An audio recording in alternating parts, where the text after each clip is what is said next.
Hello guys, welcome back to education IQ। I hope आप सब अच्छे होंगे। तो डेली का हम लोग जो द हिंदू न्यूज़पेपर पढ़ते हैं, जिसमें 8 से 10 मिनट के अंदर अंदर मैं आपको पूरा द हिंदू न्यूज़पेपर पढ़ाता हूँ। कोई भी इंपॉर्टेंट न्यूज़ हो आपके एग्ज़ाम के रिलेटेड, लेटेस्ट करंट अफेयर से रिलेटेड, या फिर कोई भी ऐसी न्यूज़ जो आपके नॉलेज के लिए इम्पॉर्टेंट हो, पूरे ग्लोब में क्या चल रहा है, पूरे इंडिया में क्या चल रहा है, उसको हम लोग कवर करते हैं।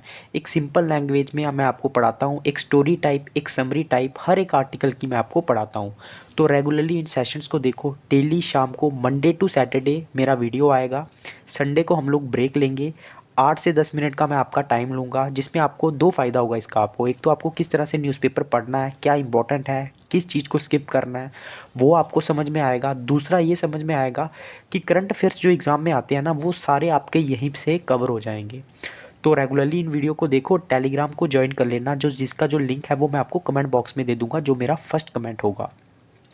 तो स्टार्ट करते हैं आज का द हिंदू न्यूज़पेपर। मेरा नाम है अभिलाष। फर्स्ट न्यूज़ क्या है? Supreme Court refuses more time to Bilkis case convicts. Daily हम लोग कवर करते हैं बिल्किस बानो केस, जो कि 2002 में जो गुजरात में दंगे हुए थे, वहाँ पे बिल्किस बानो और उसकी जो फैमिली थी, एक छोटा बच्चा था, उसके मतलब बिल्किस बानो के साथ रेप हुआ, फैमिली का मर्डर हुआ। तो उसके जो कन्विक्ट्स थे, जिनको लाइफ टाइम सज़ा हुई थी, इम्प्रिजनमेंट हुई थी, उनको पिछले साल गुजरात गवर्नमेंट ने कम्यूट कर दिया। मतलब उनकी सज़ा जो थी वो कम कर दी, उनको जो है फ्री कर दिया।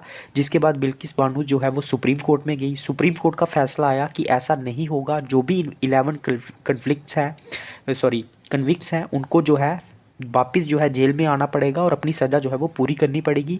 और सुप्रीम कोर्ट ने इस बात की काफ़ी निंदा की कि गुजरात गवर्नमेंट ने जो है इस डिसीज़न को लिया। हालांकि ये जो डिसीज़न है वो प्रेसिडेंट का होना चाहिए, प्रेसिडेंट के पास है कम्यूट करने की, ना कि गवर्नमेंट के पास। तो काफ़ी गवर्नमेंट की निंदा हुई, गुजरात गवर्नमेंट की। और फिर उसके बाद क्या हुआ था, जो ये 11 कन्फ्लिक्ट्स थे, इनको 2 हफ्ते का टाइम दिया गया था कि 2 हफ्ते के अंदर अंदर आपको वापस जो है ज्वाइन करना है और जेल में आना है। लेकिन इन्होंने फिर दोबारा सुप्रीम कोर्ट में याचिका डाली कि हमें जो है आप लोग और ज़्यादा टाइम दीजिए। लेकिन ऐसा नहीं हुआ। सुप्रीम कोर्ट ने बोला कि आपको और ज़्यादा टाइम नहीं मिलेगा। आपको 2 हफ्ते का इसीलिए टाइम दिया गया था कि जो भी आपके काम है आप उसको पूरा करके जो है वापस जेल में जो है आप लोग आ जाओ। तो यही न्यूज़ में, इसमें और कुछ भी इंपॉर्टेंट नहीं है, पूरा मामला मैंने आपको बता दिया। नेक्स्ट न्यूज़ के ऊपर हम लोग चलेंगे। जो भी इंपॉर्टेंट होगी आपके एग्ज़ाम के लिए, उसको मैं हाईलाइट करके रखूँगा और साथ साथ में उसको कवर कर लेंगे। पॉलिटिकल न्यूज़ को हम लोग जो है वो कवर नहीं करेंगे।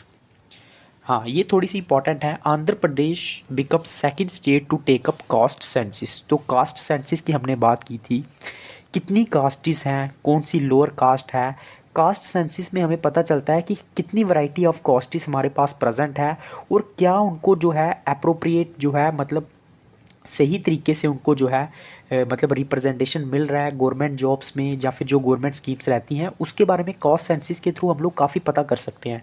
तो पहले ये कास्ट सेंसिस बिहार के अंदर में हुआ, अभी आंध्र प्रदेश जो है वो सेकंड स्टेट बन रही है कास्ट सेंसिस जो करेगी। तो ये आपको याद रखना है।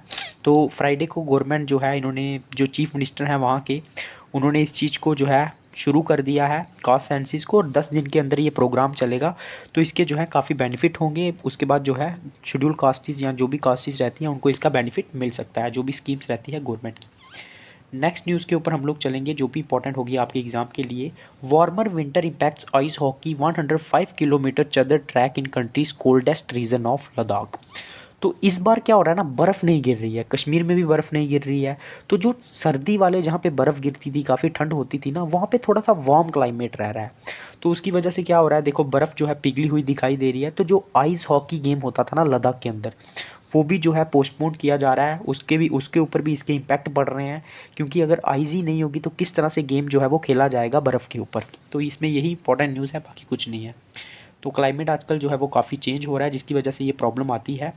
हाँ, जो एडिटोरियल है आज का वो मैं आपको पढ़ाऊँगा, the problems with India science management. मतलब हम लोग साइंस में, टेक्नोलॉजी में कितनी डेवलपमेंट कर रहे हैं और किस चीज़ में हम लोग जो है वो पीछे रह रहे हैं, क्या क्या प्रॉब्लम्स हैं हमारी साइंस मैनेजमेंट की। तो उसके ऊपर हम लोग थोड़ी सी बात करेंगे। क्या लिखा हुआ है, आपको पता है ना इंडिया क्या कर रही है अभी। इंडिया ने जो है new national research foundation NRF और जो डीआरडीओ है उसको दोबारा से, जो डिफेंस रिसर्च ऑर्गेनाइजेशन है उसको दोबारा से रिकन्स्ट्रक्ट किया है, दोबारा से बनाया है। तो हम अभी लोग देखेंगे कि हम लोग साइंस में किस किस चीज़ में पीछे रह रहे हैं। तो सबसे बड़ी प्रॉब्लम ये है ना, हम लोग जो है साइंस और रिसर्च के ऊपर काफ़ी कम एक्सपेंडिचर हमारा रहता है। सिर्फ 0.7% हमारा जो जीडीपी का हिस्सा है वो इसमें रहता है। हालांकि यूनाइटेड स्टेट्स में 3.5% और बाकी कंट्रीज चाइना में भी 2.4% रहता है। तो ये भी एक बहुत बड़ी प्रॉब्लम है। तो इस इतने लो एक्सपेंडिचर में, इतने कम खर्चे में हमें जो है ना, जो हमें हमारा फोकस रहना चाहिए मेन मेन चीज़ों के ऊपर जो कि हमारे लिए इंपॉर्टेंट है।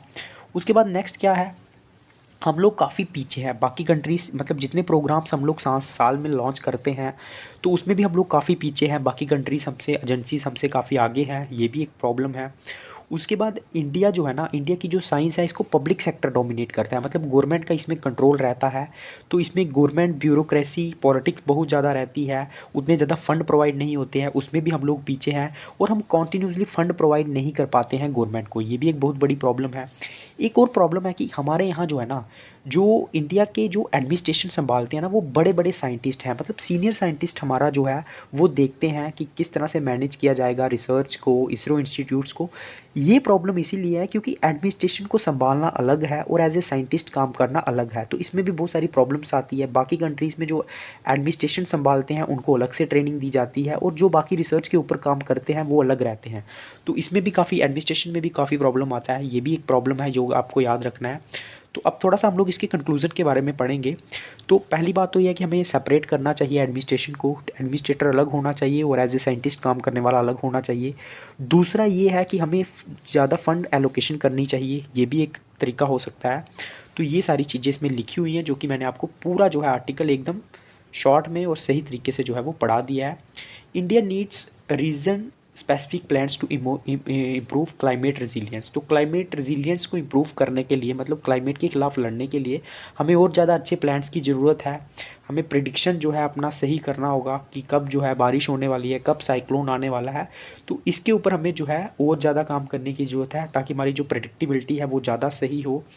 तो क्योंकि आपको पता है आजकल बहुत ज़्यादा क्लाइमेट चेंज हो रहा है, तो ये सारी चीज़ें हमें कम करनी चाहिए। और हमें सिर्फ सेंटर लेवल पे, मतलब हमें सिर्फ एक गाइडलाइन जॉइन नहीं करनी चाहिए सेंटर लेवल से कि आज बंगाल में साइक्लोन होगा। हमें इसको डिवाइड करना चाहिए डिस्ट्रिक्ट वाइज, स्टेट वाइज, और हमें जो है इन्फॉर्मेशन प्रोवाइड करवानी चाहिए, मतलब डिस्ट्रिक्ट वाइज, स्टेट वाइज हमें इसे बांटना चाहिए ताकि हमें और ज़्यादा जो है इसका फ़ायदा हो। तो ये एक अच्छा स्टेप हो सकता है। नेक्स्ट न्यूज़ के ऊपर हम लोग चलेंगे जो भी इंपॉर्टेंट होगी आपके एग्जाम के लिए। India will be among the world's top 3 economies in my next term, Modi ji ने कॉन्फिडेंस तरीके से बोला है कि जो 2024 का इलेक्शन होगा लोकसभा का वो मैं जीतूंगा और इंडिया को जो है ना टॉप 3 इकोनॉमीज़ में मैं पहुंचाऊंगा अगली जो 5 साल की मेरी टर्म होने वाली है। तो ये काफ़ी कॉन्फिडेंट स्टेटमेंट जो है मिस्टर मोदी जी ने जो है वो दी है, इसमें और कुछ इंपॉर्टेंट नहीं है। नेक्स्ट न्यूज़ के ऊपर हम लोग चलेंगे। Abandon the idea of one nation one election, Kharge, तो ये अपोजिशन लीडर हैं खारगे, उन्होंने कहा है कि जो वन नेशन वन इलेक्शन की जो पॉलिसी है ना ये इंडिया में नहीं हो सकती क्योंकि इंडिया बहुत बड़ा एक पॉलिटिकल स्ट्रक्चर है, बहुत इसमें स्टेट्स हैं, तो ये पॉसिबल नहीं है। ये इनका व्यूज़ है, ज़्यादा इंपॉर्टेंट नहीं है। राहुल गांधी विजिट्स अवर 350 ईयर ओल्ड वैष्णवाइट मोनेस्ट्री इन असम मजूली। तो ये आपको याद रखना है क्योंकि 350 ईयर ओल्ड वैष्णवाइट मोनेस्ट्री, इसके बारे में याद रखना है। ये कहाँ पे है? असम के अंदर है, मजूली के अंदर है। तो ये कवर करवा दिया मैंने आपका। Royal welcome plan for Macron as he arrives for Republic Day. तो जो भी आप नेक्स्ट एग्जाम देने जाओगे उसमें आपको पूछ सकते हैं कि इंडिया का जो अभी रिपब्लिक डे होने वाला है इसमें हमारे गेस्ट कौन है। तो गेस्ट कौन है? रॉयल, ठीक है, मैक्रॉन जो कि फ्रेंच के जो हैं प्रेसिडेंट हैं, उनका जो है वेलकम किया जाएगा। उसके बाद नेक्स्ट न्यूज़ के ऊपर हम लोग चलेंगे। Pakistan and Iran agree to deescalate after air strikes. तो डेली मैं इसके ऊपर बात करता हूँ। पहले ईरान ने जो है स्ट्राइक की पाकिस्तान के ऊपर, ठीक है, और फिर पाकिस्तान ने जो है बलूच जो बॉर्डर है वहाँ पे उन्होंने स्ट्राइक की। दोनों ने एक दूसरे के ऊपर ब्लेम किया कि ये जो है मिलिटेंट्स को जो है पनाह देते हैं, लेकिन अभी जो है इनमें समझौता हो गया है, बातचीत जो है वो हो गई है।